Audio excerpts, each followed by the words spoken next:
ఏది అయినా ట్రై చెయ్యి ఆచి చికెన్ మసాలా. ఆచి చికెన్ మసాలా. ప్రయాణికులకు తెలంగాణ ఆర్టీసీ ఎండీ నాగిరెడ్డి సూచన చేస్తూ ఉన్నారు. పెట్రోల్ కోసం టెన్షన్ పడొద్దు, పబ్లిక్ ట్రాన్స్పోర్ట్ ని వాడుకోండి అంటూ విజ్ఞప్తి చేస్తున్నారు. సిటీలో 3200 బస్సులు అందుబాటులో ఉన్నాయని చెప్పారు నాగిరెడ్డి. ఏసీ బస్సుల్లో కూడా మెట్రో డీలక్స్ ఛార్జెసే వసూలు చేస్తున్నామని చెప్పారు. ఆర్టీసీ బస్సులకు డీజిల్ సప్లై సజావుగానే సాగుతోందని చెప్పారు ఆర్టీసీ ఎండీ. పరిస్థితి ఇంకా ఇబ్బంది పడితే 5% ఉన్న రిజర్వ్ బస్సులను కూడా నడపడానికి తాము సిద్ధంగా ఉన్నామని చెప్పారు.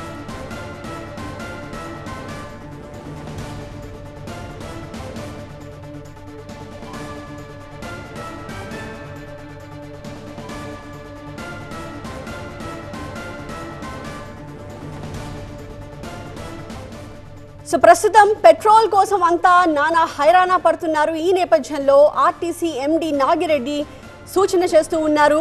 దయచేసి మీరేమీ టెన్షన్ పడద్దు, పబ్లిక్ ట్రాన్స్పోర్ట్ అందుబాటులో ఉంది, దాన్ని వినియోగించుకోండి అని చెప్తున్నారు ఆర్టీసీ ఎండీ. సిటీలో 3200 బస్సులు అందుబాటులో ఉన్నాయి. ఏసీ బస్సెస్లో కూడా తాము మెట్రో అండ్ డీలక్స్ ఛార్జెసే వసూలు చేస్తున్నాము. ఆర్టీసీ బస్సులకు డీజిల్ సప్లై అంతా కూడా ప్రాపర్గానే సాగుతోంది. సో ఎలాంటి ఇబ్బంది ఉండదు. ఒకవేళ సిచ్యువేషన్ మరింతగా ఇబ్బంది పెట్టేలాగా కనిపిస్తే అప్పుడు 5% ఏవైతే బస్సుల్ని రిజర్వ్లో ఉంచామో వాటిని కూడా తీసి నడపడానికి తాము సిద్ధంగా ఉన్నామని చెప్తూ ఉన్నారు. మరింత సమాచారాన్ని మా కరెస్పాండెంట్ ఏలిందర్ ద్వారా తెలుసుకుందాం. ట్రాన్స్పోర్ట్ విషయంలో పబ్లిక్ చాలా ఇబ్బందులు పడుతున్నటువంటి పరిస్థితుల్లో మీరు పబ్లిక్కి ఏం సలహా ఇవ్వదలుచుకున్నారు? ఇది ఈ యొక్క గల్ఫ్ వార్స్ సందర్భంగా కొంత ప్రజల్లో ప్యానిక్ ఉన్నది, మనకు పెట్రోల్ డీజిల్ దొరుకుతుందా లేదా అనేది. దానికి సంబంధించి ప్రభుత్వము అన్ని రకాల చర్యలు తీసుకుంటుంది. ఏదైతే పెట్రోల్ కానీ డీజిల్ కానీ ప్రజలకు అందుబాటు తెచ్చేదానికోసం. అయితే ఇందులో ఆర్టీసీ తరపున, తెలంగాణ ఆర్టీసీ తరపున మా ప్రజలకు మా విజ్ఞప్తి ఏంటంటే, హైదరాబాద్ సిటీలోనే మనము దాదాపు 3200 బస్సెస్ నడిపిస్తున్నాం. సో దాంట్లో 80% బస్సులు ఈ సిటీ ఆర్డినరీ కానీ సిటీ ఎక్స్ప్రెస్లు కానీ ఉంటాయి, ఇంక్లూడింగ్ ఎలక్ట్రిక్ బస్సెస్ ఉంటాయి. సో వాటిల్లో మహిళలకు ఫ్రీగా ట్రావెల్ చేసేదానికి అవకాశం ఉంటుంది. ఇది కాకుండా దాదాపు 365 బస్సులు మెట్రో డీలక్స్ కానీ, తర్వాత ఏసీ బస్సెస్ కానీ, హై ఎండ్ బస్సెస్ ఉన్నాయి. గత మార్చి 1వ తారీఖు నుంచి సమ్మర్ ఆఫర్ అని చెప్పేసి వాటి రేట్లు కూడా మెట్రో ఎక్స్ప్రెస్కి సమానంగా మనం తీసుకురావడం జరిగింది. బేసికల్లీ ఇందులో ఏంటంటే మనకు ఆక్యుపెన్సీ పెంచేదానికోసం ప్రయత్నం చేస్తున్నాము.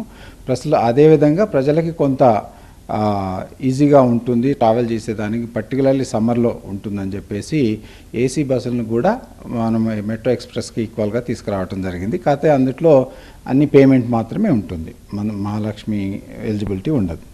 సో ఈ యొక్క వాటెవర్ ఈ కొరతలు ఈరోజు పేపర్లలో చూస్తున్నాము, టీవీలలో చూస్తున్నాము, ప్రజలందరూ కూడా పెట్రోల్ బంకుల దగ్గరికి బారులు తీరిపోతున్నారు. సో మా విజ్ఞప్తి ఏంటంటే, మీ ద్వారా ప్రజల్ని పబ్లిక్ ట్రాన్స్పోర్ట్ని వాడుకోండి. పబ్లిక్ ట్రాన్స్పోర్ట్ వాడితే ఒకటి మీకు సమయము, తర్వాత డబ్బు ఆదా అవుతుంది. రెండవది పొల్యూషన్ అనే ప్రాబ్లం కూడా కొంత తగ్గుతుంది. పర్టికులర్లీ ఎండాకాలంలో పొల్యూషన్ అనేది కొంత ఇబ్బందికరంగా ఉంటుంది. సో ఫ్యూయల్ అంటే డీజిల్ వైపు నుంచి మనకు ఎటువంటి ఇబ్బంది లేదు.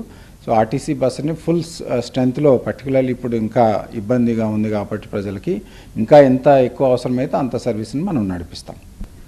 సో మొత్తంగా పబ్లిక్ ఎవరు కూడా పబ్లిక్ ట్రాన్స్పోర్ట్ విషయంలో ఇబ్బంది పడొద్దు. ప్రస్తుతం ఉన్నటువంటి ప్యానిక్ సిచ్యువేషన్ని తగ్గట్టుగానే ప్రభుత్వం యథావిధిగా చర్యలు అయితే తీసుకుంటుంది. సో అదేవిధంగా రవాణాకు సంబంధించినటువంటి ఇబ్బంది పడకుండా పబ్లిక్ ట్రాన్స్పోర్ట్ అయినటువంటి ఆర్టీసీని యూజ్ చేసుకుంటే డబ్బుతో పాటు పర్యావరణానికి సో సమయం కూడా ఆదా అవుతుందనేది ఆర్టీసీ అధికారులు, ఉన్నతాధికారులు చెప్తున్నటువంటి మాట. సో ఒకవేళ పరిస్థితి చేయి దాటి మరింత ఇబ్బంది తలెత్తినప్పటికీ కూడా ఆర్టీసీ బస్సులను వినియోగాన్ని అంటే సర్వీసుల సంఖ్య మరింత పెంచి ఆ పబ్లిక్కి ఇబ్బంది కాకుండా ఉండేందుకు మేము చర్యలు తీసుకుంటాము, ఆ దిశగా మేము ప్రయత్నాలు కూడా చేస్తున్నాము అనేది ఆర్టీసీ ఉన్నతాధికారులు చెప్తున్నటువంటి మాట. వీడియో జర్నలిస్ట్ వెంకట్తో ఎలేందర్ రెడ్డి, TV9 హైదరాబాద్.